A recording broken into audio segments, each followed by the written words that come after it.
आप 17 साल के हो, आपका सपना है कॉलेज जाना, इंजीनियर बनना, डॉक्टर बनना या अपने परिवार का जिंदगी बेहतर बनाना। लेकिन एक दिन सरकार बोल दे कि बुक्स पढ़ना बंद कर दो, स्कूल छोड़ दो और गांव जाकर मजदूरी करो। अजीब सा लगा ना सुनकर, लेकिन ये हकीकत में एक समय चीन में हो रहा था और वो समय था कल्चरल रिवॉल्यूशन का। और इसी तरह पैदा हुआ चीन का लॉस्ट जनरेशन, एक ऐसा जनरेशन जिसका फ्यूचर आइडियोलॉजी के नाम पर कुर्बान कर दिया गया। 1960s के एंड तक कल्चरल रिवॉल्यूशन ने पूरे चीन को हिलाकर रख दिया था।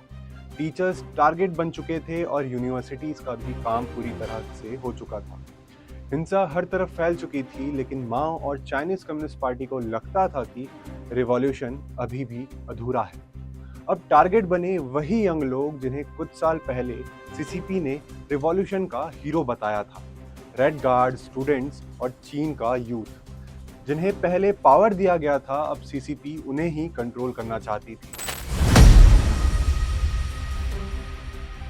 कल्चरल रिवॉल्यूशन के दौरान एजुकेशन सिस्टम पूरी तरह से तबाह कर दिया गया था। स्कूलों में पढ़ाई की जगह सिर्फ और सिर्फ पॉलिटिकल मीटिंग्स होती थी।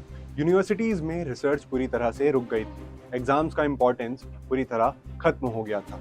नॉलेज से ज्यादा आइडियोलॉजी मैटर करती थी। अगर आप इंटेलिजेंट थे तो ये आपके लिए एडवांटेज नहीं बल्कि एक डिसएडवांटेज था, क्योंकि इंडिपेंडेंट थिंकिंग को माओ जेडोंग सस्पिशियस मानता था। चीन में लोग प्रोग्रेस करना चाहते थे, लेकिन माओ अपने ही टीचर्स और यूनिवर्सिटीज को तबाह कर रहा था। 1967 के आसपास माओ ने एक नया कैंपेन शुरू किया, up to the mountains and down to the countryside. इसमें करोड़ों युवाओं को शहरों से निकालकर रिमोट विलेजेस भेजा गया। ऑफिशियल रीजन था कि यूथ फार्मर से कुछ सीखेंगे और रिवॉल्यूशनरी स्पिरिट डेवलप करेंगे, लेकिन हकीकत में ये एक पॉलिटिकल कंट्रोल का बहुत बड़ा टूल था। रेड गार्ड्स जो पहले स्ट्रीट्स पर एक्टिव थे, अब माओ के लिए प्रॉब्लम बन रहे थे। उन्हें सिटी से हटाया गया और गांव भेज दिया गया। कई लोगों को हजारों किलोमीटर दूर भेजा गया, अपने घर से, अपने माता पिता से और अपने सपनों से। जरा सोच कर देखिए, आप एक टैलेंटेड स्टूडेंट हो, आप साइंटिस्ट बनना चाहते हो, लेकिन आपको एक रिमोट विलेज में भेज दिया जाए जहां ना प्रॉपर स्कूल है, ना कॉलेज, ना फ्यूचर, बस खेत, मजदूरी और पॉलिटिकल स्लोगन्स। यही हुआ था करोड़ों चीनी युवाओं के साथ। कई लोगों ने 15-15 सालों तक गांव में स्ट्रगल किया।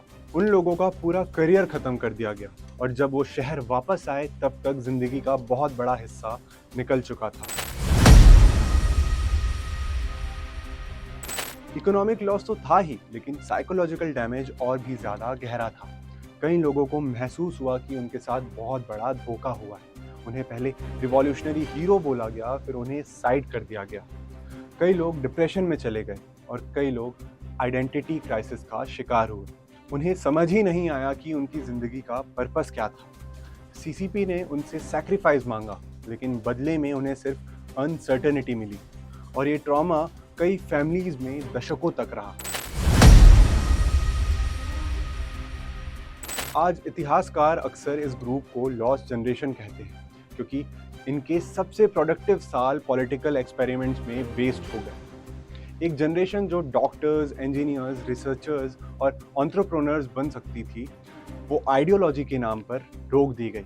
और इसका इम्पैक्ट सिर्फ लोगों पर नहीं पड़ा, पूरे चीन पर पड़ा।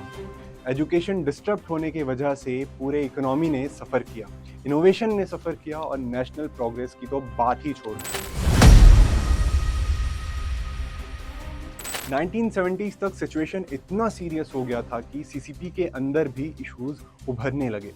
केओस कंट्रोल से बाहर जा रहा था और इकोनॉमी तहस नहस हो चुकी थी। इंस्टीट्यूशंस वीक हो चुके थे और बहुत से नेता समझने लगे कि कल्चरल रिवॉल्यूशन ने चीन को बेनिफिट से ज़्यादा तो नुकसान ही पहुंचाया है।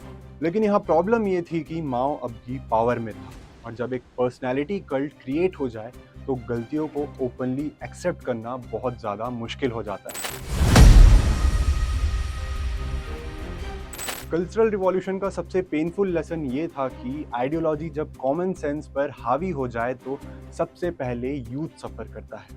युवा किसी भी देश का फ्यूचर होता है, लेकिन चीन में उन्हें पॉलिटिकल एक्सपेरिमेंट का सब्जेक्ट बना दिया गया था। उनकी एनर्जी, उनका टैलेंट, उनका वक्त, सब कुछ बर्बाद कर दिया गया था।